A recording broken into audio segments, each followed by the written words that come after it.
Hey everybody, welcome back to We Are Podcast Network. This is We Are Air Season 4, Episode 1, Keaton is Batman and Guns Akimbo. Me and the boys, we're going to sit down and talk about Michael Keaton being the Batman, and also our thoughts on the movie Guns Akimbo. If this is your first time checking out the podcast, thank you so much. Please go to your favorite podcast app, Spotify, Stitcher, Podbean, or iTunes, and give We Are Podcast a like. And if you get a chance, head over to our social media. All links can be found in the description. We're at Facebook, Twitter, and Instagram at /WeArePodcast. With that said, on to the podcast. We are Error.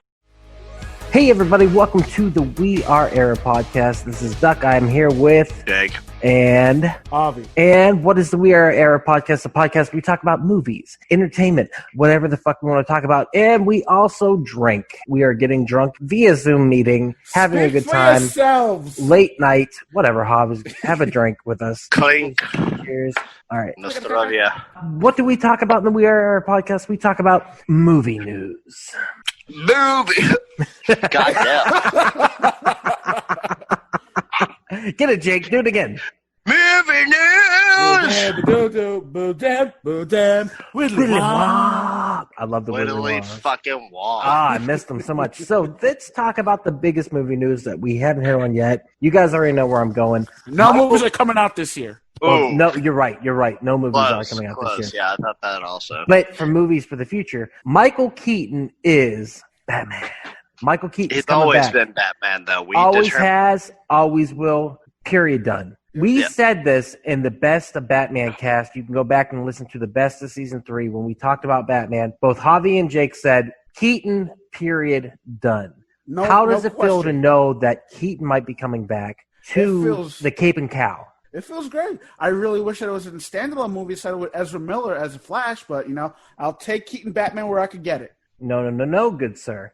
It's a multiverse fucking thing that's happening. Yeah, it's not a standalone. So Not at a that standalone. point, it. No, I said I wish it was a standalone that he came back to a... Oh, you don't Batman. want him in multiple? I just wish we had the Michael Keaton have a standalone first, and then he could be in the other DCEU movies. Okay, Oh, I that see makes what you're more saying. sense. Okay, I okay, thought you were saying you wanted more standalone Ezra Miller Flash movies. I was like, what the Punching fuck out is bitches wrong in with you? Denmark or wherever he want was. I don't want Yeah, standalone just fucking anything hating as on Ezra Miller. ladies. Did you see him uppercut that bitch? Did you see Oh that yeah, shit? right to the dumpster. Choked You want her to out. fight me? Yeah, he choked some lady out. The look on Flash her did. face, her eyes went like She was still fucking laughing. Pac-Man Ghost Big. And then she went back to the box and reformed. I'll get this out of no one. All right, Javi, you were Yo. saying you want to see Keaton across the board, right? Yeah. You want Keaton in everything, correct? Who doesn't want Keaton in everything? Dude, I want Keaton in everything. Every movie would be made better by 100% more Keaton. RoboCop, what- the remake sucked. You know what rocked about that movie? Fucking Michael Keaton. That's all I'm And you saying. know, the other Oh. guys, whatever scene Keaton was in with fucking Farrell and Wahlberg, he stole that scene. I only remember two things about that movie. The Rock and Samuel L. Jackson jumped off a building and died. And Michael Keaton. That was it. Yeah. That was it about that movie. Just go on and creep. Creep. That's right. Now you're just quoting songs like "Look at the Waterfall." I And then, he love bombed, that. and then he He's bombed the- out of the fucking scene. That's what I love about him. It was subtle. Subtle. He's the captain of the police force, but yet he has to work at fucking Bed Bath and Beyond. Hilarious. fucking love Off shit. time. Like Hilarious. that's just funny writing right It's there. so good. It's so good. So, How about this sequel to Multiplicity? bro, right. Oh, Yeah, we I would be follow there. up on the three other fucking Dougs. dude, you Or could give me a Steve's, fucking If Mr. you Mom want too. to, yeah.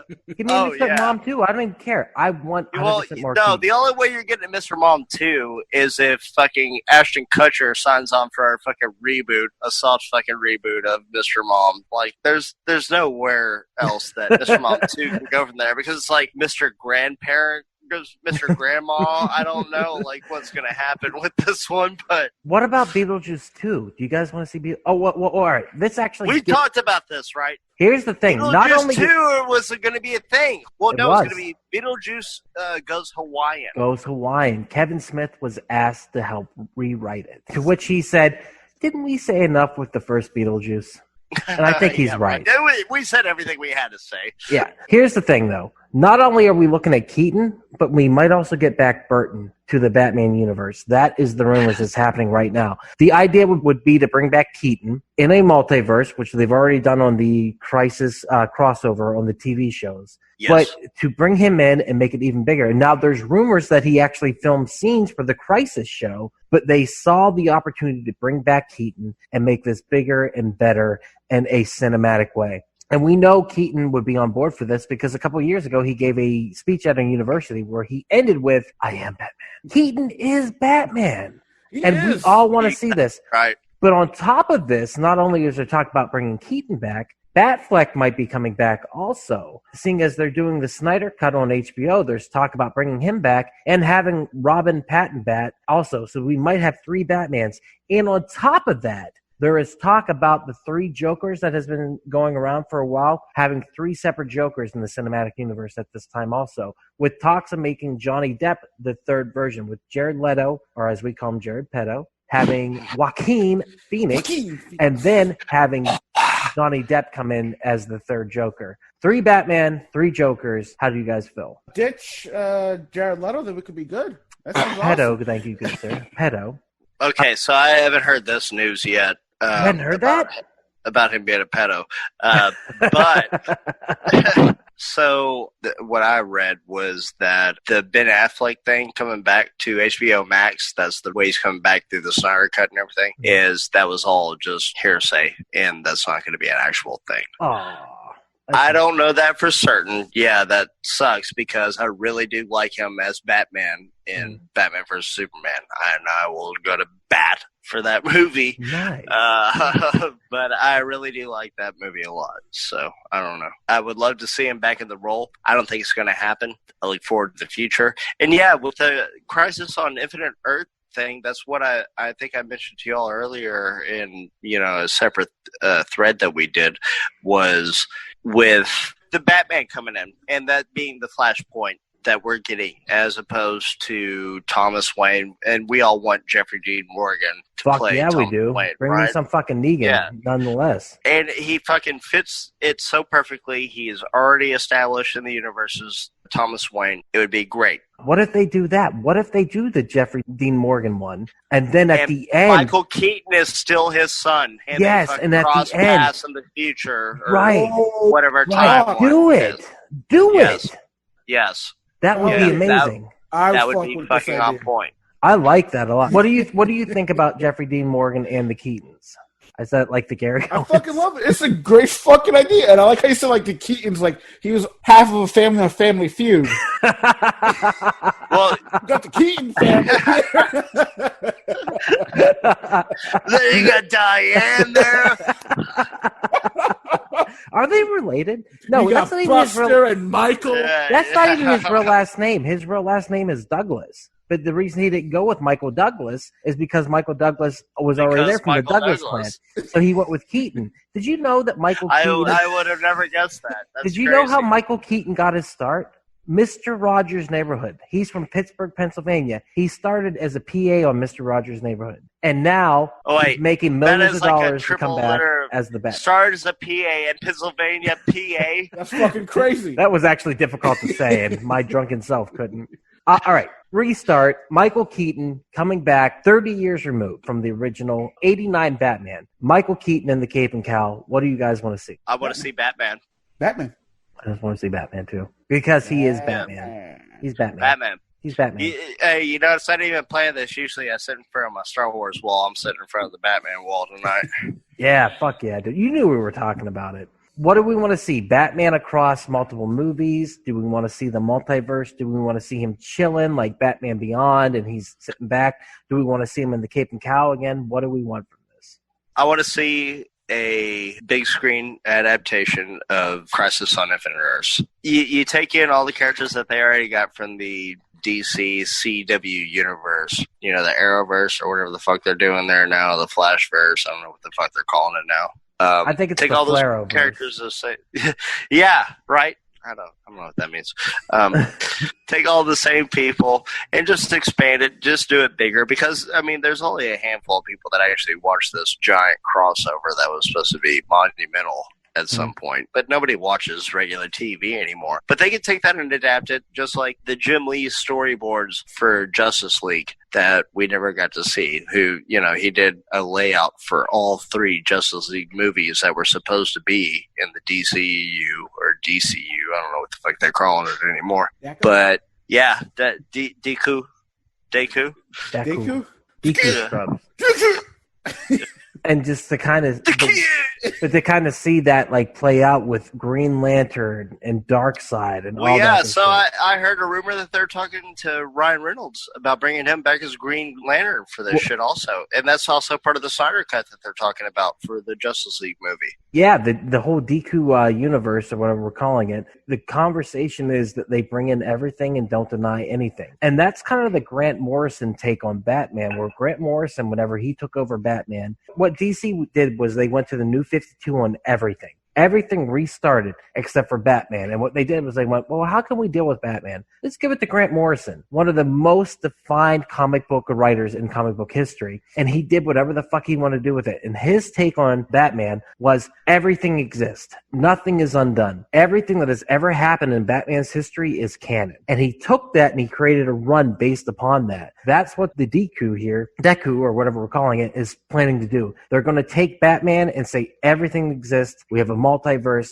We can pull from everything, no matter what the continuity is, and let's play within it. I think that sounds wonderful, because that's obviously what Marvel is doing right now on Phase 4. They're saying, listen, we're going to play in the multiverse. We're going to do with, this is our theory, but obviously that's what they're doing. And we're going to do whatever we want. Deku is just looking at that and saying the same thing. We're just going to play in this and we're going to have a blast. And I think that's what people are ready for, because the audience is smart enough to understand that's what's happening. Continuity be damned. We don't care anymore. Let's see some fucked up funny shit. Let's do some weird crossovers. Let's have fun. And how do we tie that together? What is the glue that binds this together? Keaton. Boom. Done. Let's do Batman. it. He is Batman. 100%. That's what I was to say. I'm drunk. With that said, let's get to our other conversation for tonight, which I don't know how the fuck this is going to go. We all watched a movie that was released recently on Amazon. Is that correct? Harry Potter 10 and the Guns Akimbo. Yes, Guns Akimbo, which I have no fucking idea what that means. Javi, as the resident anime motherfucker, what the fuck does Akimbo mean? Oh, okay. I don't know if you've ever seen Seinfeld. It's like when your shit Don't does listen weird to things. him. No, that's not what it means. It means dual wielding. Does it? Yes. It does it? No, it Yes, doesn't. it does. No, it doesn't. That's what. Oh, really? Because if you ever played Call of Duty, you would know that whenever you had dual fucking weapons in your hands on each side, that was called Akimbo, and that. Akimbo. What you can't see is Javi has Googled this. Go ahead. Akimbo with hands on the hips and elbows turned outward, of other limbs flung outward and haphazardly. So like when your limbs are all out, not dual wielding. Yeah, it's the same fucking Wow. How is that Wow. the same thing? I'm with Jake on this. It's the same fucking thing. thing. Well, then Fuck. why did they put guns in his hands then? Exactly. That's the name of the movie. We all went hot beat for a second. So, Hey everyone, it's just Duck jumping in here real quick to say thank you so much for checking out the podcast today. If you're enjoying it, please head over to your favorite podcast app, Spotify, Stitcher, Podbean, iTunes, and give We Are Podcast a like. And if you get a chance, head over to our social media. All links can be found in the description. You can find us on Facebook, Instagram, and Twitter at /We Are Podcast. And if you're enjoying the podcast today, please share with your friends. It's the only way we can grow this network. With that said, back to the podcast. Guns Akimbo was directed by some fuck from New Zealand. I don't know what his name is. I honestly thought it was like an Edgar Wright movie. Dude, It's a fucking fake-ass Taika Waititi movie. bro, all right. We're gonna spoilers out the window. If you want to watch it, go watch it. Amazon Prime, you can. We're gonna spoil the fuck out of this movie. Yeah. I hated this movie. I didn't want to hate this movie. Spicy. I did not want to hate. Is it hot takes number 3 already? I Spicy. did not want to hate this movie. I wanted to love this movie because it has everything in it that you think I would love. But I want to read. It's not Guns Akimbo. It is Edgelord the movie. That's how I felt while I was watching it. Yeah. And I literally, the whole time I'm like, I'm a guy. I enjoy fucking action movies. I enjoy over-the-topness. You have sex with action movies? No, I don't think that's what I said, but I would. That's I'm not gonna how lie. I heard it also, though. You know what? You're right. I enjoy fucking action movies. I do He enjoy didn't say, fucking I action enjoy fucking action movies. He said, I enjoy fucking action I'll give you that. I movies. do was enjoy like, what? fucking Like, action movies. But if you're going to be you a gotta fucking haul killer out action, Predator tape.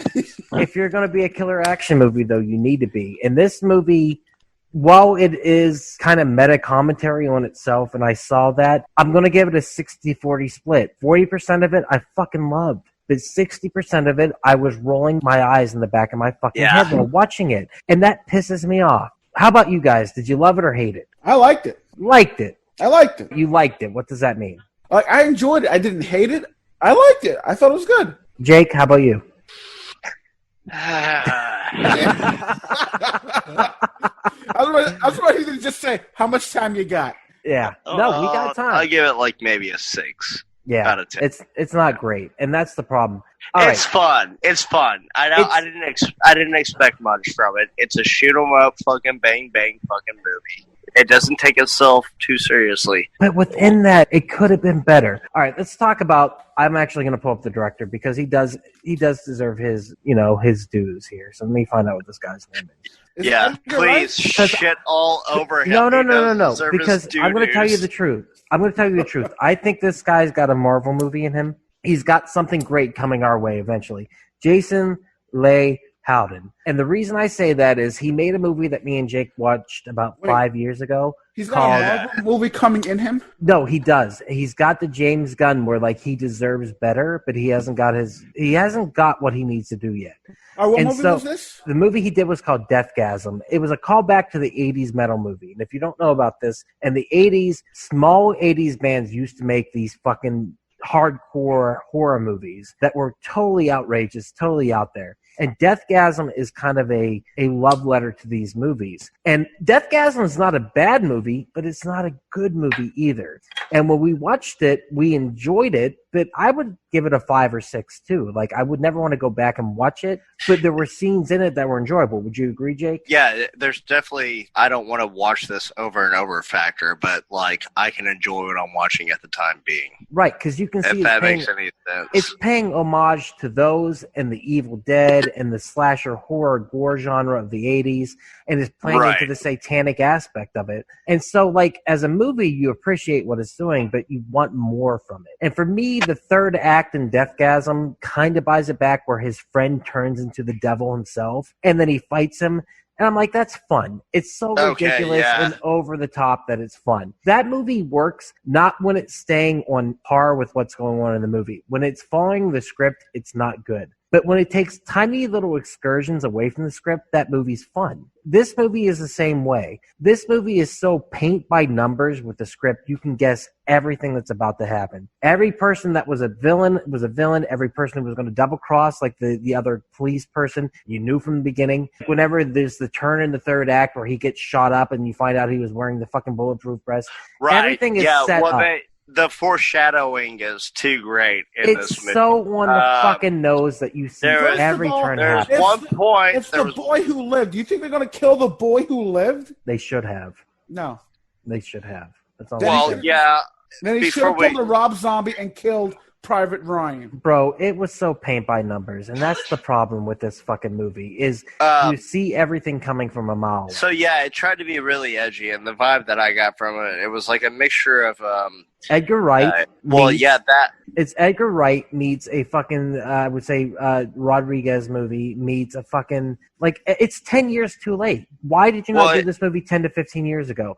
You're not doing it any service. Do you remember the movie The Big Hit with Mark Wahlberg back in the day? So it's like that, but it's also like Lucky Number 11 meets Shoot 'em Up. Well, yeah, exactly. But it's like they're tagging off all these things, so it's like that. Late. Plus, it couldn't decide what it wanted to be, honestly. But I was saying it was like Lucky Number 11 and also Shoot 'em Up, and I got a lot of vibes of Crank in there. Bro, I'm not even joking. I thought the guys who directed Crank directed this because of the cinematography and the editing and the pacing. And I kept thinking, like, don't look. And I had to go to IMDb and find out who directed it because I kept thinking it was the Crank guys. But the problem is the Crank guys would have done this better, and they would have done this 10,000 times better because the guy who directed Crank ended up directing, what did he direct? Fuck, I can't even think of it. But Crank 2? Yeah, but also, this felt like I've never even seen John Wick. Me off. I've never even seen John Wick, but this felt like a John Wick movie too. What? I've never seen a John Wick either. Yeah, oh, fuck you guys. I know, we're in trouble. But here's the thing: it's on HBO. I'm going to watch one. This movie. Definitely. This movie is 10 to 15 years too late. You're just playing with tropes of the movies that did it better back then. Right. Yeah. That's Well, it's like they took a little bit from everything. They took a little bit from Deadpool. They took a little bit from Turbo Kid. They did. I mean, just everywhere. They just fucking nitpick everything. I kept thinking about Turbo Kid too because Turbo Kid did this 10,000 times better.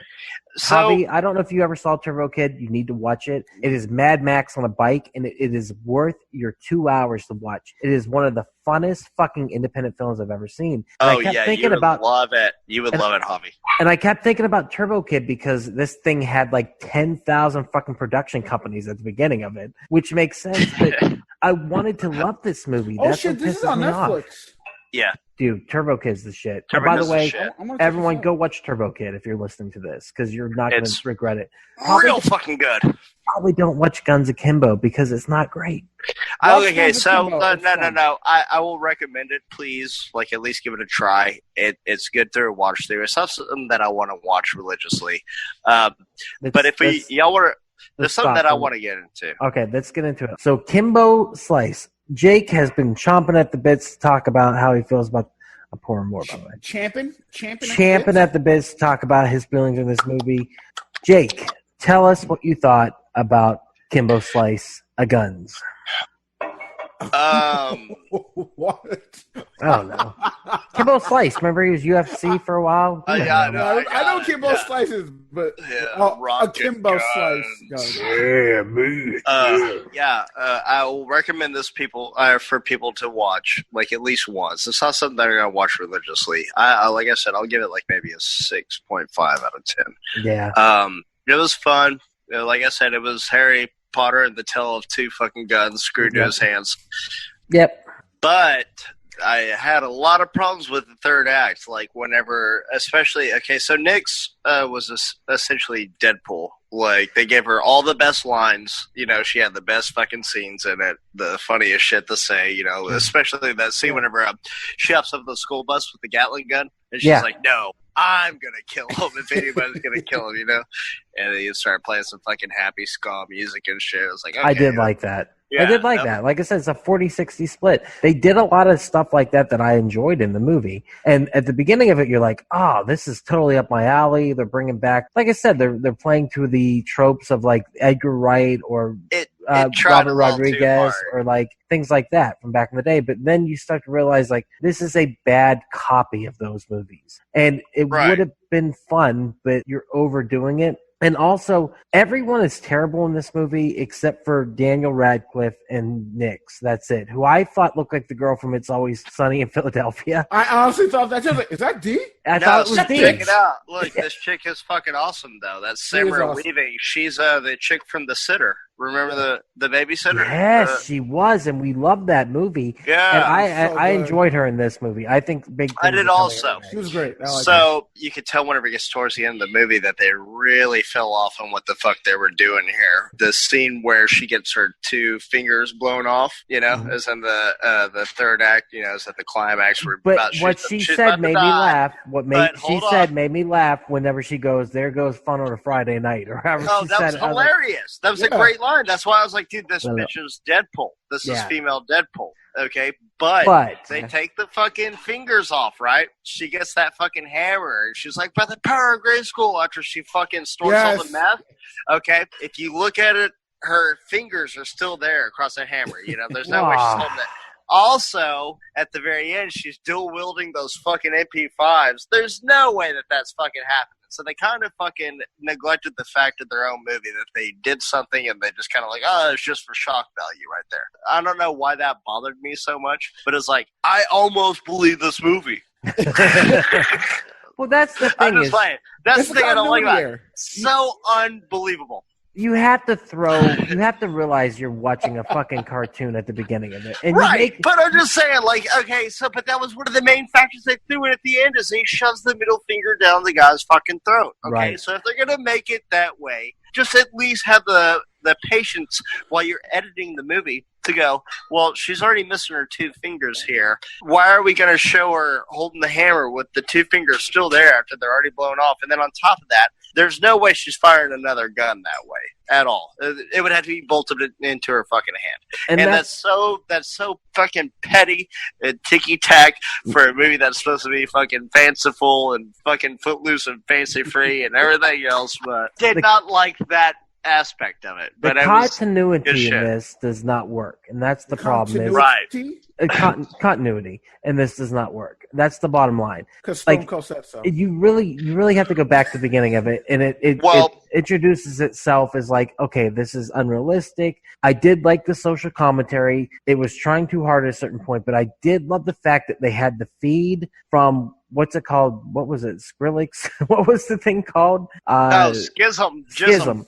And then on top of that, people were pirating the feed and then putting commentary on it, which I thought was cool. That was kind of like a Twitch thing. I thought that was interesting. Like I said, they didn't go far enough with a lot of the stuff. Like I told you guys, like I took a triple shot and I couldn't follow the story. And Javi said, like, well, how is it so hard to follow? That's the problem. It's not hard to follow. It should just be an action movie. But it was not intriguing enough to keep my attention. Yeah, I was going to say grasping, because there's a couple times that I had to pause it today and I didn't even give a shit. I was just like, and I had to rewind it also because I got busy doing something else. I'm like, what just happened? Wait, what? And I'm like, okay. And it didn't hold your attention through the whole thing. You know what? They could have done the whole thing in a fucking 45-minute Black Mirror episode.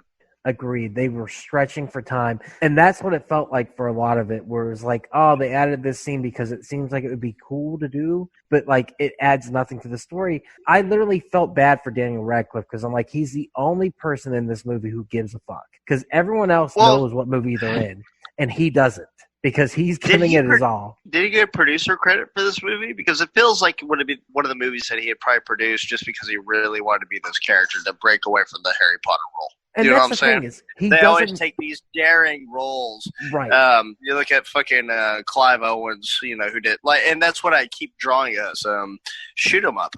I really like Shoot 'em Up, but it just wasn't there. It wasn't what it needed to be. It was kind of like riding on the coattails of Sin City after that point. Yeah. It was like, okay, we have a formula, we know what we're trying to fit, but it's not quite there. It's almost like we took the Warriors from 1978 and we tried mashing it up with fucking like Johnny Mnemonic or some shit. Right, because this movie is Shaun of the Dead meets Crank meets Hardcore Henry or whatever that movie is called. It wants to be an Edgar Wright movie. It wants to be these fucking cutting edge movies. It wants to be fucking Deadpool, like you said. Hardcore Henry. That is a great example. I got a lot of vibes from that also. It's like they cherry picked every bit of all these current Flash movies now, and they just tried to fit it into a narrative that it kind of made sense. It's like they even took parts of like American Ultra and shit like that. So do we see this becoming a cult classic? Does this eventually become a cult film where people look back, or is this like a very forgettable, like Lucky Number 11 or Smoking Aces, things like that, where you're kind of like, I liked it. It's a formula based upon it, but like it's one of those very forgettable cult kind of movies. First of all, I'm going to stop you right there. Slevin and Smoking Aces were great movies, and I enjoyed them very much. But they're not still fucking forgettable. They're not forgettable. They're forgettable. You didn't even think about these movies until you heard about them. Yeah. No, but they are. But that's the thing is like you never once ever bring these fucking movies up, but it's like you hear the name and you're like, oh shit, that's great. Yeah, those are great movies. You would watch it, but you're not going out of your way. Think about them. It's not Reservoir Dogs. It's not fucking Infinity War. It's not fucking Empire Strikes Back.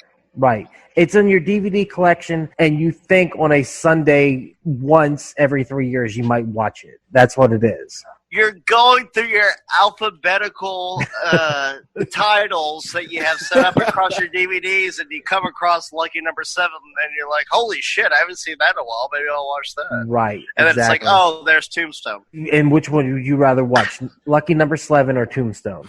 I watch Tombstone on the weekly. Right. So that's what I'm saying. So, Javi, go ahead and defend it real quick. What about this movie do you feel like makes it hold up above that? Above Nothing. what? All right. I'm not gonna lie. It's not gonna be a cult classic. It is not gonna be a cult classic. Like my favorite cult classic Daniel Radcliffe movie is Swiss Army Man. I fucking love that movie. I like Horns that better. movie is fucking great. Well, Horns is good too. And you Horns are is right. better than Swiss Army Man.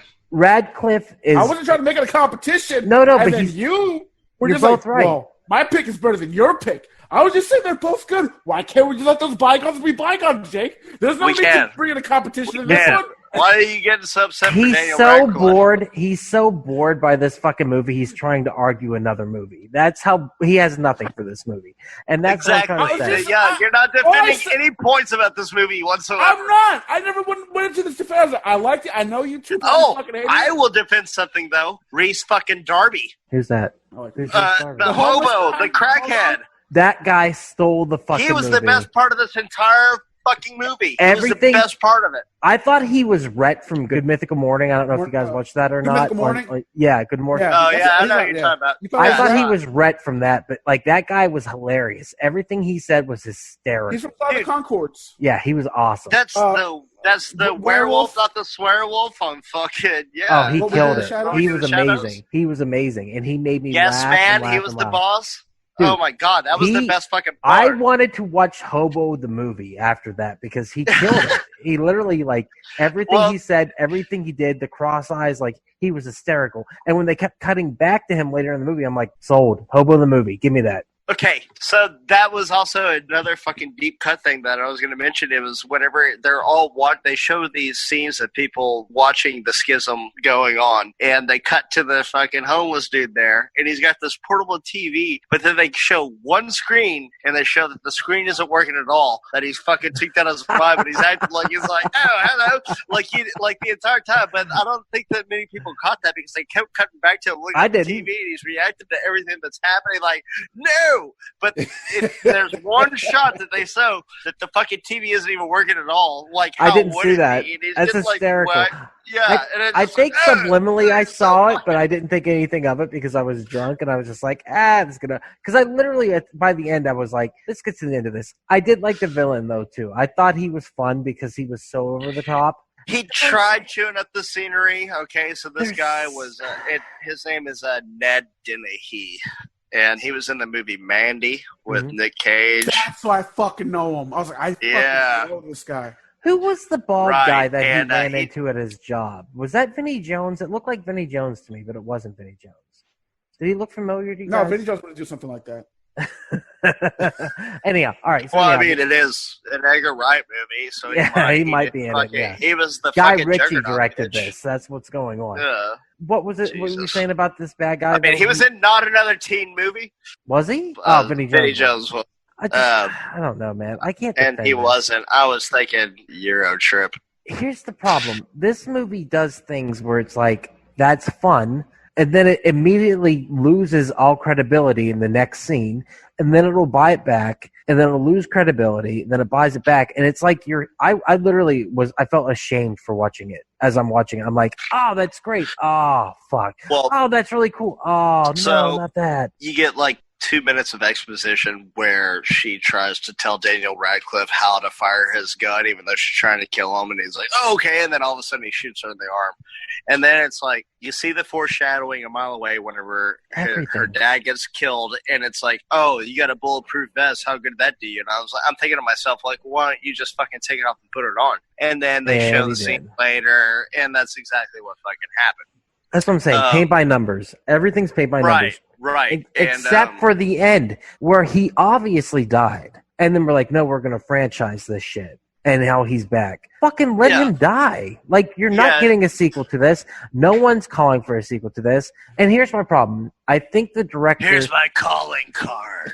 Exactly. And that's the thing is, I feel like this director has a future. I can see the gold in what he's doing, but the problem is he needs somebody to go, hey, step back, edgelord, come back to us. We're not doing this. We're not doing that. But I could see this, like I said earlier, this is a very much a James Gunn situation where the talent is there and the ability is there. I love the cinematography in this. Also, you can see it's done on a there's low... several shining moments in this movie. Oh, yeah. And the set design is amazing. The concept I really enjoy. And it also comes back to... The score was really good. The score was the on soundtrack point. was really good, yeah. But that's what I'm saying. All the ingredients are there, but something's missing from this. But I can see greatness coming as long as he needs a fucking Kurtzman. That's what he needs.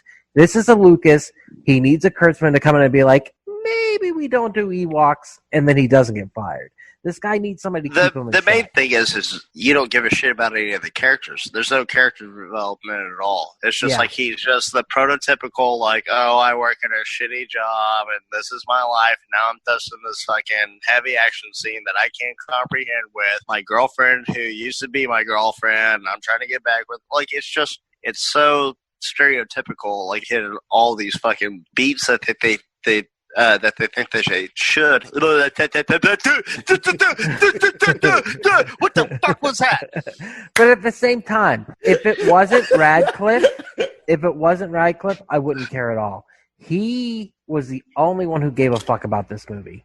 No. Okay, so I think the chick, Nick, she did the most real fucking scene-stealing moments in the show, though. Like, she was Joker in '89 Batman. She was fucking Jack Nicholson. She'd shoot up the scenery every time she was on it. Like, she was having the most fun. She was like exactly. So I read the trivia on IMDb. You know, they made her as ugly as they wanted to, that you could still kind of look at her and go, yeah, I probably still would. Oh, that makeup at the end was good. So they give her the fucking metal fangs, and they bleach her eyebrows and shit, so like she shaved them off. She wore that shit well, though. Right, so she would wear the makeup offset for hours at a time and go out to eat and shit like that, and the waiters and waitresses were reluctant to serve her because of how she looked, and it's just like, I mean, it's kind of a character study for her, I guess. Maybe she probably went a little meth head. I don't know. Meth head, yes. But, Javi, put that away. Actually, come back to the what the fuck are you doing, dude? I'm listening. You haven't said anything in the last 20 minutes. You've been chomping at the bits, but you haven't said anything. You guys even said it. What? Can you hear me? Yeah, we could hear you. You went Javito for half a second. Yeah, I heard that. You guys said I don't have anything to say because I can't defend it. I can't. All I know is that I just like the movie. I don't feel passionate about this movie. Like, if this movie was looking to me to help, to defend from you guys, I'm like, sorry, kid, you're on your own. I like you, but not enough to stick up for you. But that's how I feel too. That's fine. You don't have to. That's how we feel. We feel the same way. Yeah. We like it, but it's not great, and it should have been better than what it is. That's all there is to it. We can all see that. All right. Let's just get to the end. Jake, did you say everything you wanted to say about it? Because honestly, I feel like we've said it. It's okay. And here's the thing: is it should have been better than okay. And watch it maybe if you're bored, or I'm not even joking.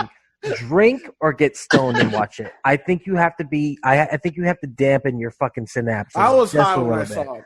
Right. I watched the first 20 minutes. I was like, it's okay. And then I started drinking it, and then I laughed out loud at how stupid it was. And even within my drunken state, I was like, this isn't good. But it was fun enough to pass the time when I was drunk. It's a movie. How do you guys feel? It's all right. I liked it. I think you'll probably like it or you hate it. You're definitely not going to love it. I definitely recommend people to watch it if they like a certain genre of movies. Like we talked about Turbo Kid and shit like that. Like, give it a watch. I guarantee it's not you can my name favorite. I like it for, kind of what it is. I like Daniel Radcliffe trying to step out of his bounds of what he is. He's really trying to break that role of fucking Harry Potter. And he's taken some really deep roles, like Javi said, with Swiss Army Man. He did that one where he was the fucking skinhead. he's really taking these fucking strides to break away from that shit. He's just And I trying respect to put as much distance between him. right, and I respect that, and that's fine. That's really good. And that's the same thing that fucking Pattinson is doing with Edward from Twilight. You look at Lighthouse and everything like that, and now he did I forget what the name of it is, but it's the heist movie that's on Netflix or Hulu now. I forget what it is, but it's supposed to be really good. I need to watch it. Like Magic and shit with Mark Ruffalo and Jesse Eisenberg? No, he wasn't in that. That was Now You See Me. No, you don't. Whatever. Now You See Me too. No, you don't. Whatever.